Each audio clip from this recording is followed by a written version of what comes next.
आकाशवाणी भोपाल से प्रस्तुत हैं प्रादेशिक समाचार।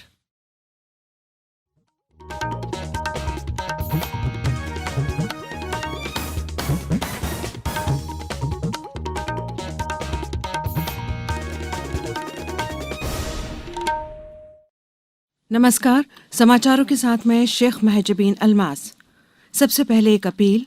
देश में कोरोना संक्रमण में तेजी से वृद्धि हो रही है। आपसे अपील है कि आप सावधान और सतर्क रहें। 15 से 18 वर्ष के किशोर अन्य लोगों को भी टीकाकरण के लिए प्रेरित करें। कोरोना के नए वायरस ओमिक्रॉन से चिंताएं बढ़ गई हैं। बचाव के लिए कृपया इन 3 सरल उपायों का पालन अवश्य करें। मास्क लगाएं, 2 गज की सुरक्षित दूरी बनाए रखें, हाथ और चेहरा साफ रखें। कोविड संबंधी किसी भी जानकारी और मार्गदर्शन के लिए राष्ट्रीय हेल्पलाइन नंबर 011-2397-8046 और 1075 पर संपर्क करें। अब इस बुलेटिन के समाचार। सबसे पहले मुख्य समाचार। संसद में आज पेश किया जाएगा आम बजट। प्रदेश में आज से फिर खुलेंगे स्कूल। मुख्यमंत्री ने भोपाल, इंदौर, जबलपुर, ग्वालियर और सागर में सड़कों के निर्माण पर केंद्रीय सड़क परिवहन मंत्री से चर्चा की और आज विश्व वेटलैंड दिवस है। नम भूमि को संरक्षित करने पर की जाएगी चर्चा। अब समाचार विस्तार से। संसद में आज वित्त मंत्री निर्मला सीतारमण वर्ष 2022-23 का बजट पेश करेंगी। उसके बाद बजट की प्रति राज्यसभा के पटल पर रखी जाएगी। आज सुबह मंत्रिमंडल की बैठक होगी जिसमें केंद्रीय बजट 2022-23 को अनुमोदित किया जाएगा। मंत्रिमंडल के अनुमोदन के बाद वित्त मंत्री निर्मला सीतारमण दूसरी बार संसद में कागज रहित बजट प्रस्तुत करेंगी। पहला कागज रहित केंद्रीय बजट वर्ष 2021-22 में पेश किया गया था। इसके पहले कल सरकार ने आर्थिक सर्वेक्षण प्रस्तुत किया जिसमें देश के सकल घरेलू उत्पाद में 2022-23 में वास्तविक रूप से 8 से 8.5% वृद्धि का अनुमान व्यक्त किया गया है और कहा गया है कि भारत अभी भी दुनिया की सबसे तेज अर्थव्यवस्था बना रहेगा। प्रदेश में आज से स्कूल फिर से खुल जाएंगे। राज्य सरकार ने चिकित्सा विशेषज्ञों से विचार विमर्श के बाद ये निर्णय लिया है कि कक्षा 1 से 12 तक सभी कक्षाएं 50% उपस्थिति के साथ संचालित होंगी। आवासीय विद्यालय और छात्रावास भी 50% उपस्थिति के साथ खोले जा सकेंगे। गौरतलब है कि कोरोना संक्रमण की तीसरी लहर में बढ़ते संक्रमण के मद्देनजर स्कूलों को 31 जनवरी तक बंद कर दिया गया था। स्कूल शिक्षा और सामान्य प्रशासन राज्य मंत्री इंदर सिंह परमार ने बताया कि चिकित्सा विशेषज्ञों से विचार विमर्श के बाद यह निर्णय लिया है। स्कूलों के संचालन के संबंध में स्कूल शिक्षा विभाग ने विस्तृत दिशा निर्देश जारी किए हैं। कक्षाओं के संचालन के दौरान कोरोना संबंधी गाइडलाइन का पालन किया जाएगा। विद्यार्थियों की सुविधा के लिए ऑनलाइन कक्षाएं पूर्व की तरह ही संचालित की जाएंगी। मुख्यमंत्री शिवराज सिंह चौहान ने नई दिल्ली के प्रवास में केंद्रीय सड़क परिवहन मंत्री नितिन गडकरी से मुलाकात की।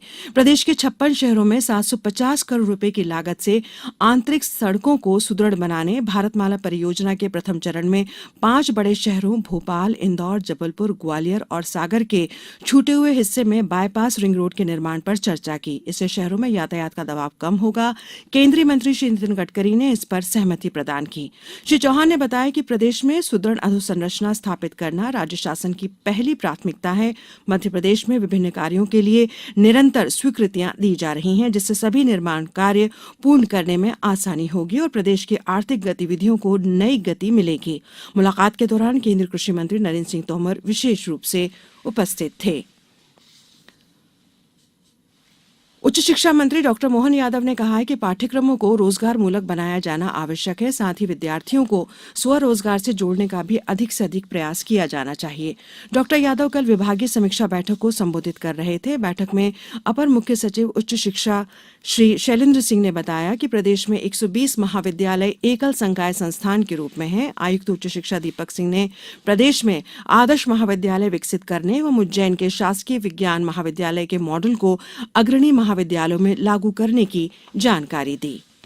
अब समाचारों में वक्त है एक ब्रेक का। ये समाचार आप आकाशवाणी भोपाल से सुन रहे हैं। हमारे समाचारों को आप कभी भी और कहीं भी अपनी सुविधा के अनुसार सुन सकते हैं।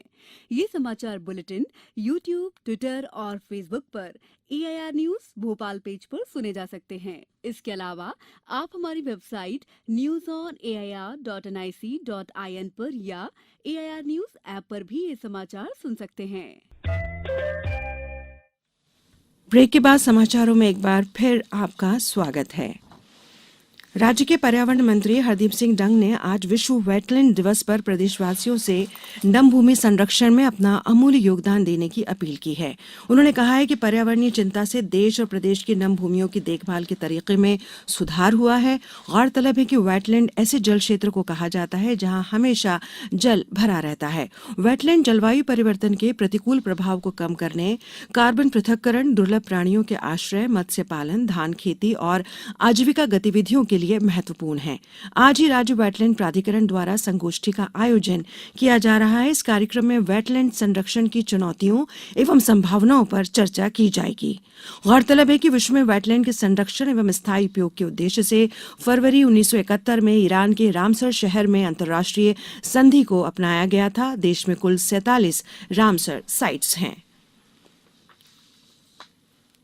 मुख्यमंत्री शिवराज सिंह चौहान ने कहा है कि मध्य प्रदेश में 98% से ज्यादा पात्र आबादी को वैक्सीन का पहला टीका लगाया जा चुका है। उन्होंने बताया कि मध्य प्रदेश में अभी तक 10,95,29,343 वैक्सीन डोज लग चुकी हैं। इसमें 5,73,91,084 को पहली डोज और 5,14,64,940 नागरिकों को वैक्सीन के दोनों डोज लगाए जा चुके हैं। इसके अलावा 6,73,319 प्रिकॉशन डोज भी लग चुकी हैं।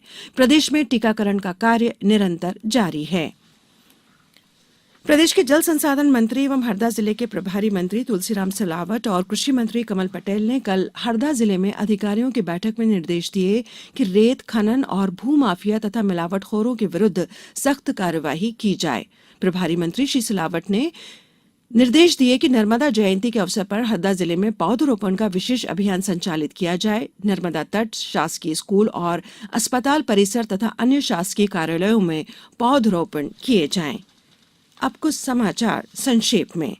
मध्य प्रदेश पश्चिम क्षेत्र विद्युत वितरण कंपनी इंदौर ने बिजली बिलों के लिए लागू समाधान योजना के तहत 16,50,000 उपभोक्ताओं को लाभान्वित किया है।